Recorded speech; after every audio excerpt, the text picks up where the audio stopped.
Hi guys, welcome to another All Things Tennis racket review. Today we're going to take you through the brand new Solinco rackets. So All Things Tennis is currently the only place in the UK you can get hold of these rackets.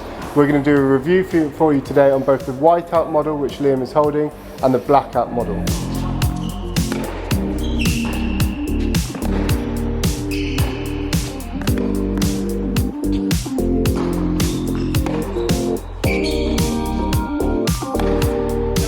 This Blackout model comes in 300 grams, okay, 100 square inch head size and a 16-19 pattern. Specs wise, it comes in similar to something like a Pure Drive from Babolat, okay. It's a little bit less stiff in terms of the RA rating. We've strung them both up with Solinco Hyper-G 1.25 and we've strung them at 50 pounds tension. Interestingly, Solinco recommends to go from 45 to 50 on the tension for these rackets because they ideally want you to use that Solinco string setup, the poly confidential Hyper-G or Tour bite in these rackets. So Liam, first of all, the Whiteout. This racket is similar specs wise to a Strike, okay, so it's 305, 98 inch head size. It plays quite soft, I think, because you've got that foam on the inside, okay, that's similar to like a Technifibre TF40. It seems to be coming back a little bit when you've got the foam insert on the frame. How did that feel for you? Yeah, it was really crisp on the ground. Thought access to spin was really easy. Felt sort of nice feel as well from the racket, so if I wanted to change it up, hit a few slices, hit a drop shot, something like that, it was very easy with this racket. Perfect. So if we talk about ground strokes then to start off with, okay, what did you feel in terms of spin production for the back? Is it a racket suited for like a heavy topspin game, or maybe is it suited for someone a little bit flatter? What would you think? I found it quite easy to hit the spin, and the control was also really nice. Didn't feel like I was going to overhit with this racket at all. So for someone like me who has a heavy forehand, hits with loads of spin, I think I would really like to play with this from the baseline. Yeah. Okay, and then on serves, how did you find that? Serves maybe a little underpowered than what I'd like, but still I thought it was easy access to power, getting up to the ball, yeah. Easy to hit with topspin as well, or slicing it wide on the juice side. So yeah, no, pretty easy racket to serve with. So do you think if you were serving and playing with this, normally you'd add a bit of weight to the frame? Yeah, possibly just to stabilise it a little bit, but I was pretty happy with the stock weight as it came anyway, as that's what I play with my VCore 95 at the moment. Okay, so as I mentioned, they come in at 305 grams unstrung, but Solinco have added a weight module system to these rackets. So the butt caps are interchangeable, they come out, and you can choose between a 5 gram and a 10 gram weight to come in the butt cap. That obviously makes the racket a little bit more headlight in the balance, so shifts the balance slightly. So for this Blackout racket, we've actually added a little bit of lead to counteract that weight. We've taken, on the Whiteout, we've just had it stock, so we haven't added that 10 grams weight. So, like Liam says, if you wanted to add a little bit of weight to the racket, you can do it with the butt cap weight module and counter with some weight on the frame like we've done here. Okay, so that's an option for those wanting to add weight to the frame. On volleys, how were they for you? Yeah, volleys solid as well. Not too flimsy with the feel element. I could still sort of push through the volleys really nicely. And then obviously add the touch ones when I wanted to. So as we mentioned, both rackets are strung at 50 pounds with Hyper-G. The 125, the standard version, that is the string Liam currently uses anyway. So it's a good comparison from these with your current rackets. Yeah. Did you feel Hyper-G suits the frame? Definitely, yeah, just helps with that extra spin production, nice bite on the ball, and yeah, I really enjoy using it. So I think it's a great string for this racket, yeah. Yeah, so if I were going to give you the Blackout then. Yeah. So, different frames. Obviously the Whiteout here is a thinner beam. I think it's 21.7 millimeters constant beam. It's more of a player's racket, more traditional beam you'd say. This is more of a Pure Drive, thicker beam. This is what I really think they're going at here. We've added a bit of the extra weight in the handle and the weight there, so it's more of a kind of 315, 320 unstrung racket now. Similar to like a Pure Drive Tour, I'd say now. How did that feel for you? Yeah, the access to power was very easy. I like that part of it, and just sometimes I just struggle just to control the ball. I'm used to the sort of the thinner beam rackets, so I hit with lots of heavy spin, and the control brings the ball back into the court. But sometimes with this, the power might have been a bit too much for me. but if you're looking for power from the baseline, it was very good for that. Comparatively on volleys, I think you preferred this for volleys even though it's lighter. What was the thing that maybe was different on the volleys between the two? I think it was just the feel of the Whiteout compared to this one, especially if I wanted to go for shorter volleys, a bit more spin on it, a bit more touch, whereas sort of maybe for ploughing through the volley and hitting it a bit flatter and deeper, this was a little bit better for that. But again, I'm used to the thinner beam, so I think that one I preferred it just a little bit.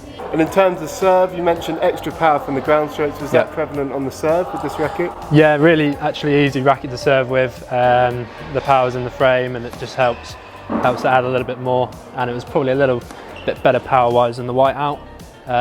So yeah, great racket for serving with. So the take home with the two then, you mentioned this one might be one you'd consider playing with, the Whiteout. Yep. Maybe not so the Blackout as it is at the moment? Maybe not for me, just a little too powerful for me, but definitely for players that are looking for something like a pure drive, something powerful with easy access to that. I think this is a great option, but for me, with the thinner beam and what I'm used to, I'd like the Whiteout. So take home would be Liam would prefer the Whiteout, and he might even swap to it.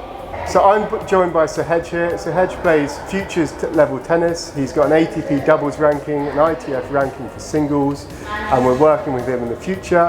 He currently uses a Pure Aero Plus, so similar to Ryan Storrie, another one of our sponsored players. Okay, so he's tried out both the Whiteout today and the Blackout.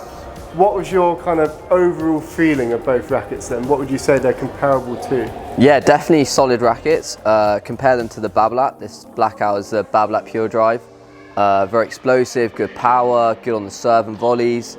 Got good weight to it, so if you're a strong guy, you can really swing that, and you get a lot of use out of it. This one's slightly lighter, a bit more versatile. Definitely easier to swing it. But however, you do lack the power that this one gives. Like I said, I think this kind of racket could be very good for the serve and volley. So like maybe doubles players, very similar to the Blackout Pure Drive. So how did you get on with the Whiteout then from the baseline? What is the difference for those viewers watching between the Blackout and the Whiteout from the baseline? I think definitely with the Whiteout you can really control that ball. You can really place it a lot, very good for precision. If you have good timing and you generate easy power, this could be a very good racket for you. Okay, so moving forward then, when you're coming in approaches, coming to net, finishing off, how did they compare on volleys and approaches? I like that one for the volleys. I felt like it gave me good stick. Just because I think that generally suits me to help me, because I've got decent hands, so I just need more of a punch, more of a power, and that will give me. This one's still very good for the feel. I can imagine for touch volleys this would be excellent. So yeah, that's my impression. So if you had an ATP doubles match tomorrow, which one would you take out in stock form? Stock form, I'd probably go for this one. Okay, yeah. All right. And then singles, would it be any different?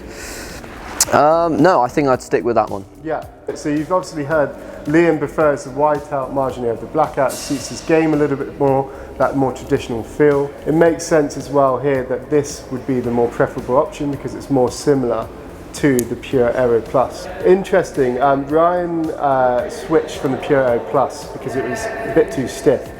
These rackets have foam inside. Okay, and they're a little bit less stiff in terms of their mid-60s. Did you find them quite comfortable on the arm? It was, yeah, it felt very easy on the arm, a very solid racket, good strikes. Sometimes I try different rackets and instantly I'm like, no, not for me. But when I tried both of these, I was like, you know what, if you modify these, both of them, I could work with both of them. But both rackets very, very well made, and like definitely could see myself using either one of them. Interestingly then, with the Solinco strings, surprised me. Have you never used Solinco before? I haven't used, I wanted to use the Solinco Hyper G, definitely want to try it. I think kept the tension very well. I think that's so important for me. And then on serve, how did you find it on serve? Were you able to generate maybe more power this way? Definitely. I think I definitely could get a lot of pop with this racket. And yeah, with the more I play with it, I feel very comfortable that I'd be able to go for big serves and it not flying, because the tension is loose and I still felt I had control over it. So with the loose tension, you're definitely going to get good pop. So if you took these home and you were stringing them up for yourself, what would you string up? Would you go 55? I would stick to 50. Yeah. I would stick to very low, maybe 51, 52, because it's still, the lower the tension can be and you still feel you have control with it. Yeah. I never felt that this was flying. when I was playing with it. If you were to take home one of these today, which one would it be? It'd be this one. Yeah. But just due to the way I play and my size and everything, but you know, easily could have gone for both. So guys, third tester is Ryan Storrie. You know from his previous video with us. Ryan's 650 ATP, the highest ranked singles player we currently sponsor. Ryan's coming from a Pure O Plus before he came to us, so this is probably more like the racket he's used to playing over a longer period of time. What is your take home of the Blackout? Well, it is very similar to a Pure Drive. It's probably the closest racket you get to it. Very powerful racket. It felt very good on the volleys, so it's a very stable racket. From the baseline, probably lacks a bit of control for what I'm looking for now. But yeah, I like the feel of it in general, and it's a very good racket overall. Interesting, Ryan saying he wants a bit more control now. He's gone from a Pure O Plus, which you'd say was more powerful than this? Yeah, it's probably the most powerful racket you can get. Exactly, now Ryan wants a really controlled racket, so he's changed his view in terms of what rackets work for him. So, we talked about ground strokes then. What about when you're moving forward, approaching, slicing? What was it like volleying with the racket? This is definitely probably the best racket I've ever played with for volleying. Really? Yeah. Oh, okay. I really liked it on the volley. Okay. If I was SMV in every game, I'd probably choose this racket. But unfortunately, I stay at the baseline. So yeah, for volleying, it's probably my favourite racket. Okay. And groundies comparatively, what do you think? I just get a bit more control of that one. Yeah. More feel. Yeah. I enjoy the feel of the racket more when hitting the ball. But in general, that just has a bit more control, and I feel like I can do more things with the ball than this racket. So Ryan's got an absolute bomber of a serve. Which one did you prefer on serve? The Blackout or the Whiteout? The Blackout. Okay. Yeah, just more pop for me. And So we've mentioned potential different doubles and singles rackets. If you were to play an ATP doubles match tomorrow, which one would you be taking out of these two? Probably this one. Okay. Yeah. All right. And singles? That one. Really? So two different rackets. Okay. Because of the volleys, is that? Yeah. If I was playing doubles all the time, this is just so much better for the volleys. Interesting. When you think doubles rackets, I always thought it would be like heavier 320, 330, thin beam rackets for the feel. But you do see a lot of doubles players using a Pure Drive, using the Aeros, the more powerful, forgiving rackets. I think, is it easier to put the ball away, or what's easier in terms of? Yeah, you just get easier power, and it's easier to knock off those volleys, I feel. Right, okay. Yeah. If you were to take one home tomorrow, you're saying doubles, Blackout, singles, Whiteout. Yeah. Yeah? Yeah. Okay, all right, there you have it. So we're joined by Josh Berry, a veteran of the All Things Tennis Racket Reviews, okay? And professional comedian as well. And professional comedian, yeah. So we're going to test, obviously, the Whiteout versus the Blackout here. So the Blackout is more similar in specs than the Whiteout to what he currently uses, which is a Pure Drive Tour. Obviously, Josh was playing with it weighted up through the demo with the extra weight in the handle and the lead on 3 and 9 o'clock. Let's start with the Blackout then, if it's most similar. How did it feel in terms of a racket for you? Was it a racket that suited your play style?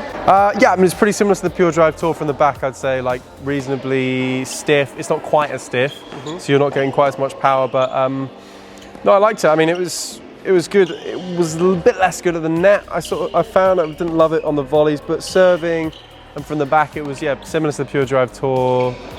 Nice racket to use, pretty easy to sort of rip.